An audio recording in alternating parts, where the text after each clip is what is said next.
Welcome to the channel agriculture tutorials. आज के lecture में हम पढ़ेंगे ICAR GRF horticulture memory based question paper 2018। इसमें हम इस क्वेश्चन पेपर को डिटेल में सॉल्व करेंगे। First question is black pod is a disease of. Black pod किसकी डिसीज़ है?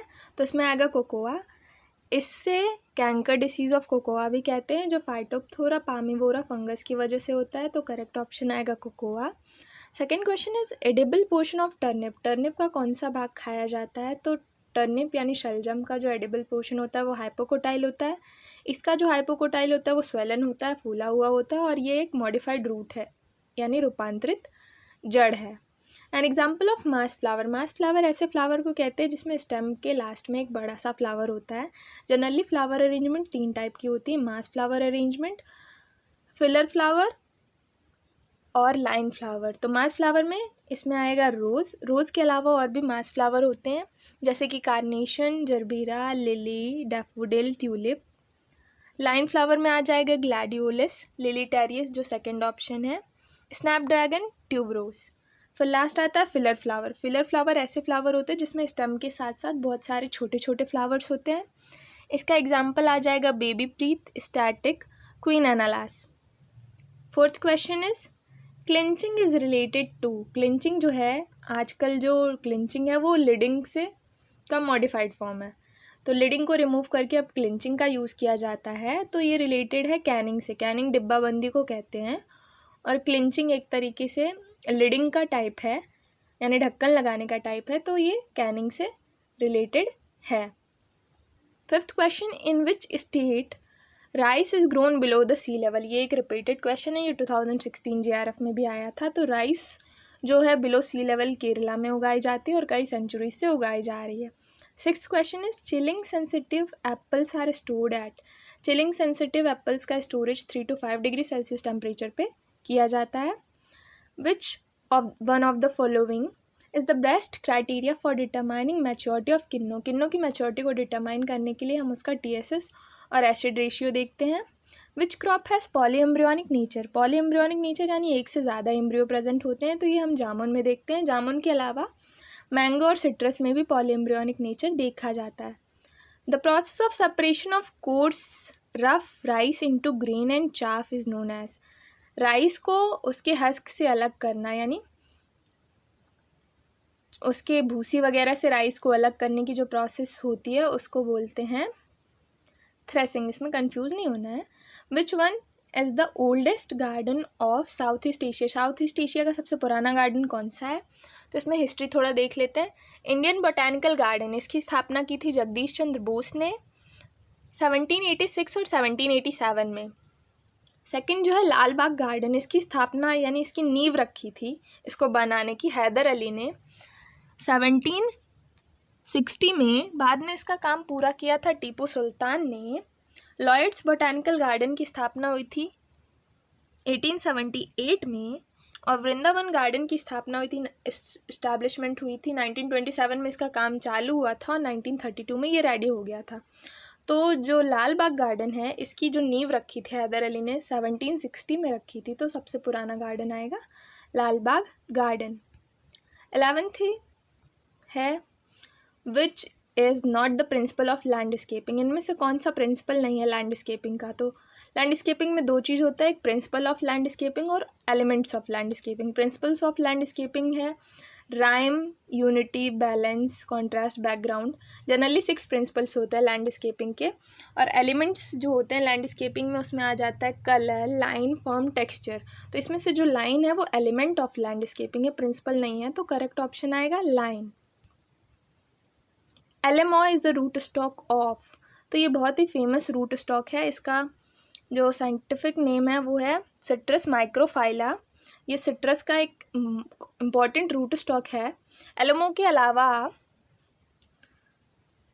शेखोवासा, वोल्का मैरियाना और सोना सरकार भी बहुत पॉपुलर रूट स्टॉक हैं सिट्रस के। पिछली बार जो क्वेश्चन आया था सोना सरकारा से आया था कि सोना सरकारा किसका रूट स्टॉक है, तो सिट्रस का एक पॉपुलर रूट स्टॉक है। Which one is considered as ideal harvesting index for walnut. को हार्वेस्टिंग इंडेक्स के लिए आइडियल क्राइटेरिया कौन सा होता है? Cracking of the fruit peel. Fruit peel में क्रैक आ जाता है, उसका फ्रूट का जो पील का कलर होता है वो ब्राउन हो जाता है, तो बोथ ए एंड बी आएगा। इन दोनों के अलावा एक और चीज़ हार्वेस्टिंग का इंपॉर्टेंट क्राइटेरिया होता है, packing tissue turn brown, PTB stage भी एक हार्वेस्टिंग का स्टेज होता है वॉलनट में। विच of the following is an example of multiple fruit, multiple fruit का कौन सा एग्जाम्पल है इनमें से, तो पाइनएप्पल आएगा। Which of the following does not belong to the family Rosaceae, इनमें से कौन सा फैमिली रोजेसी में नहीं आता है, तो वॉलनट, वॉलनट की जो फैमिली है वो जगलैंडिएसी है।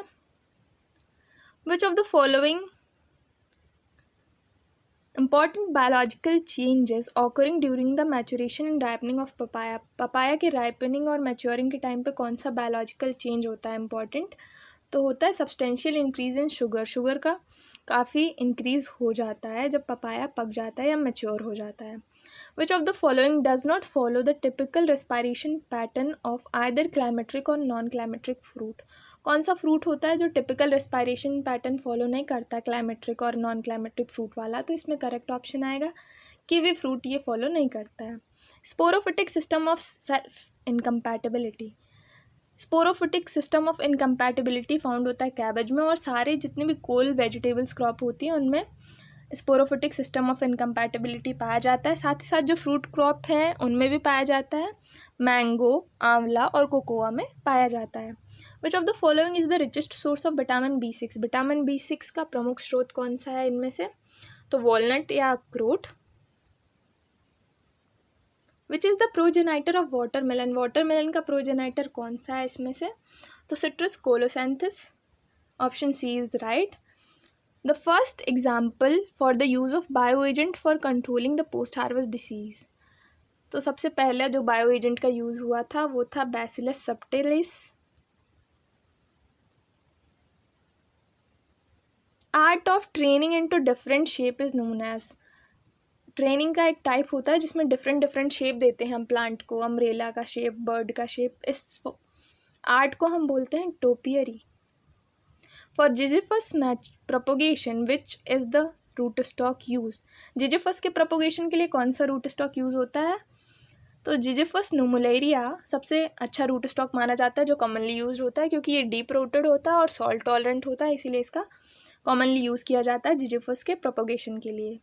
ग्रेनाडाइन सिरप इज़ प्रिपेयर्ड फ्रॉम, ये सिरप किससे बनता है, पोमोग्रेनेट अनार से बनता है, रेड कलर का सिरप होता है। Hand pollination is most useful in which fruit, hand pollination किस फ्रूट में सबसे ज़्यादा यूज़फुल है, तो डेट पाम में, ये भी एक रिपीटेड क्वेश्चन है, ये भी आ चुका है JRF में। नेशनल हॉर्टिकल्चर बोर्ड, वो NHB was established in, national horticulture board जो गुड़गांव हरियाणा में है, इसका इस्टेब्लिशमेंट 1984 में हुआ था। ये बहुत इंपॉर्टेंट क्वेश्चन है क्योंकि हॉर्टिकल्चर से जुड़े हुए जितने भी एग्ज़ाम हैं उनमें इस क्वेश्चन के आने की बहुत ज़्यादा संभावना रहती है और कई बार आ भी चुका है। ग्रेविया सबइनक्वालिस इज़ कमर्शियली प्रोपोगेटेड बाय, ये ग्रेविया सबइनक्वालिस जो है फालसा का साइंटिफिक नेम है, बॉटैनिकल नेम है, इसका जो प्रोपोगेशन होता है कमर्शियल प्रोपोगेशन सीड्स के द्वारा होता है, यानी बीज के द्वारा होता है। Next question number 28, India share in cashew nut production of the world is around, India का शेयर जो होता है काजू के प्रोडक्शन में पूरे वर्ल्ड में लगभग है 40%। The support of banana in windy areas in known as, जहाँ तेज़ हवा चलती है उसमें बनाना का पेड़ गिरे नहीं, उसको सपोर्ट करने के लिए प्रॉपिंग की जाती है। Fermented pear juice is called, fermented pear juice को पेरी बोलते हैं, ये भी एक सिडार का टाइप होता है, सिडार एप्पल जूस को बोलते हैं, लेकिन ये फर्मेंटेड पियर जूस है इसीलिए इसको पेरी बोलते हैं, सिडार के जैसा ही होता है ये भी। All the plums have a basic chromosome number, plums में जो बेसिक क्रोमोसोम नंबर पाया जाता है वो है 8।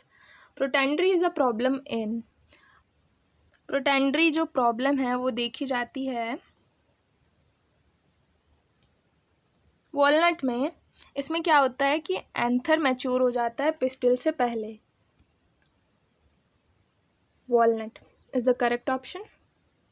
Self incompatibility leads to cross pollination, self incompatibility की वजह से क्रॉस पॉलिनेशन होता है कॉलीफ्लावर में, जितने भी कोल क्रॉप वेजिटेबल्स होते हैं वो सब सेल्फ इनकम्पैटिबल होते हैं।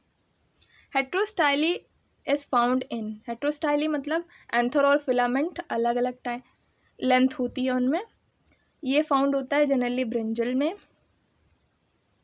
The commercial method of clonal propagation of orchid, orchid ये जो फ्लावर है उसका क्लोनल प्रोपोगेशन के लिए हम जनरली यूज़ करते हैं माइक्रो प्रोपोगेशन, क्योंकि ऑर्किड का जो सीड होता है वो नॉन एंडोस्पर्मिक होता है, मतलब इसमें एंडोस्पर्म नहीं पाया जाता और मोनोकॉटिलिडन होता है, इसीलिए हम इसमें माइक्रो प्रोपोगेशन का यूज़ करते हैं। The condition where a flower can not be fertilised by the pollen of the same, ऐसी कंडीशन जब फ्लावर्स सेम पोलन से फर्टाइल नहीं होता है, इस कंडीशन को हम बोलते हैं self incompatibility. Which of the following is suitable for hanging basket, hanging basket के लिए कौन सा फ्लावर सबसे ज़्यादा सुटेबल है, तो इसमें आएगा portulaca. Polyploidy can be induced by, polyploidy को इंड्यूस करने के लिए जनरली हम कोल्चिसिन ट्रीटमेंट का यूज़ करते हैं। In honey bee the pollen basket is present in, honey bee में जो पोलन बास्केट होता है वो पीछे वाले पैर यानी हाइंड लेग में प्रेजेंट होता है। Hypobaric storage means, hypobaric storage means low pressure storage. Hypobaric storage का यूज़ किस लिए किया जाता है, ये क्वेश्चन भी आता है। तो हाइपोबारिक स्टोरेज का यूज़ कट फ्लावर को स्टोर करने के लिए किया जाता है। कट फ्लावर ऐसे फ्लावर्स होते हैं जिसमें फ्लावर के साथ साथ स्टेम भी होती है, जैसे कि rose. A plant breeder wants to develop a disease resistance variety, plant breeder को एक डिजीज़ रेजिस्टेंस वेराइटी बनानी है तो जनरली वो बैक क्रॉस ब्रीडिंग का यूज़ करेगा, लेकिन इसमें लिखा है what he should do first, वो सबसे पहले क्या करेगा, तो एक डिजीज़ रेजिस्टेंस वेराइटी बनाने के लिए सबसे पहले वो सिलेक्शन करेगा एक ऐसी वेराइटी का जिसमें डिजीज़ रेजिस्टेंस के गुण हो, फिर वो उसको हाइब्रिडाइज करके डिजीज़ रेजिस्टेंट वेराइटी बनाएगा। Chinese gooseberry is popularly known as, तो चाइनीज़ गूसबेरी को पॉपुलरली कीवी फ्रूट कहा जाता है। Although a deficiency of any one of the elements listed में leads to chlorosis, only one of these elements is found in chlorophyll, which is it, chlorophyll में कौन सा element पाया जाता है, तो सिंपली मैग्नीशियम या Mg पाया जाता है क्लोरोफिल में। Which post harvest pathogen never infest citrus, इनमें से कौन सा पोस्ट हार्वेस्ट पैथोजन है जो सिट्रस को कभी भी इन्फेस्ट नहीं करता है, तो इसमें करेक्ट ऑप्शन है पेनिसिलियम एक्सपेंशम। पेनिसिलियम डिजिटेटम जो सेकंड ऑप्शन है, ये इसकी वजह से ग्रीन मोल्ड होता है, पेनिसिलियम इटैलिकम की वजह से ब्लू मोल्ड होता है, और जियोट्राइकम कैंडिडम की वजह से शोर रॉट होता है। तो ये तीनों पोस्ट हार्वेस्ट डिसऑर्डर करते हैं सिट्रस में, सिर्फ पेनिसिलियम एक्सपेंशम को छोड़ के, ये कभी इन्फेस्ट नहीं करता है सिट्रस में। Cherry blossom is a popular variety of, तो चेरी ब्लॉसम किसकी पॉपुलर वेराइटी है, बोगनवेलिया फ्लावर की एक पॉपुलर वेराइटी है cherry blossom. Wind velocity is measured in not, wind की वेलोसिटी जो है नॉट में मीज़र की जाती है और एक नॉट की जो वैल्यू होती है 1.85 किलोमीटर पर आवर्स होती है, और अगर हम इसे मिल में देखें तो 1.15 मिल पर आवर होती है। Which of the following is a beverage crop, बहुत ही सिंपल क्वेश्चन है। विवरेज क्रॉप ऐसी क्रॉप होती है जो स्टिमुलेटिंग इफेक्ट देती है, जिसे खाने के बाद पीने के बाद हम रिफ्रेश फील करते हैं, तो इसमें आएगा tea. Which is a monospecific genus, इनमें से कौन सा मोनोस्पेसिफिक जीनस है, तो इसमें करेक्ट ऑप्शन आएगा Clymenia. Citrus polyandra is a monospecific genus. Which is an excluder root stock of citrus, इनमें से कौन सा एन एक्सक्लूडर रूट स्टॉक है सिट्रस का, तो ट्राइफोलिएट ऑरेंज। एन एक्सक्लूडर के अलावा एक सीएल एक्सक्लूडर भी होता है, वो होता है Coleoptera mandarin. Most important grain in the world, सबसे इम्पॉर्टेंट अनाज कौन सा है वर्ल्ड में, तो है वीट, क्योंकि वीट का वर्ल्ड वाइड यूज़ होता है और हर चीज़ में वीट का यूज़ ज़्यादा होता है as compare to other 3 cereals. Wheat का यूज़ रोटी, बिस्किट, ब्रेड, बहुत सारी चीज़ें बनाने में होता है, इसीलिए वीट मोस्ट इम्पॉर्टेंट ग्रेन है वर्ल्ड में। CIMAP central institute of medicinal and aromatic plants is located in, कहाँ लोकेटेड है, लखनऊ यूपी में है। Capacity of the soil that resist sudden change in the pH of soil is called, soil की वह capacity जिसके द्वारा वो चेंज जो होता है pH में उसको रेजिस्ट कर लेता है, उसको बोलते हैं buffer capacity. Organic group that permanently bound to the enzyme, कौन सा ऑर्गेनिक ग्रुप होता है जो एंजाइम में परमानेंटली बाउंडेड रहता है, ये ग्रुप कहलाता है prosthetic group. A process where a single cell divides into 2 identical daughter cell, किस प्रोसेस में एक सिंगल सेल विभाजित होकर 2 आइडेंटिकल एक जैसे डॉटर सेल्स बनाता है, ये प्रोसेस होती है माइटोसिस। स्टोमेटापोर ओपन व्हेन, स्टोमेटापोर कब ओपन होते हैं, तो स्टोमेटा तब ओपन होता है जब water from the guard surroundings enters into the guard cell, जब सराउंडिंग वाटर जो होता है गार्ड सेल्स में एंटर करता है तब स्टोमेटा ओपन होता है, तो ऑप्शन ए इज़ करेक्ट। जब सराउंडिंग से वाटर एंटर करता है गार्ड सेल में तो गार्ड सेल टर्जिट हो जाते हैं, जिसकी वजह से स्टोमेटा ओपन हो जाता है। 55 question, diversity is quite high in organism which are produce through. तो डाइवर्सिटी सबसे ज़्यादा हाई उन ऑर्गेनिज्म में होती है जो सेक्सुअल रिप्रोडक्शन से प्रोड्यूस होते हैं। बाकी जो एसेक्सुअल रिप्रोडक्शन से प्रोड्यूस होते हैं वो आइडेंटिकल होते हैं, उनमें कोई भी डाइवर्सिटी या विभिन्नताएं नहीं पाई जाती हैं। तो इनमें से जो 3 ऑप्शन है ये एसेक्सुअल रिप्रोडक्शन, बर्डिंग और बाइनरी फिजन, ये दोनों एसेक्सुअल रिप्रोडक्शन का ही टाइप हैं। तो इनमें से आइडेंटिकल ऑर्गेनिज्म प्रोड्यूस होते हैं, तो करेक्ट ऑप्शन आएगा सेक्सुअल रिप्रोडक्शन, जिसकी वजह से डाइवर्सिटी आती है अदर ऑर्गेनिज्म में। इसके आगे का हम सेकेंड पार्ट में करेंगे।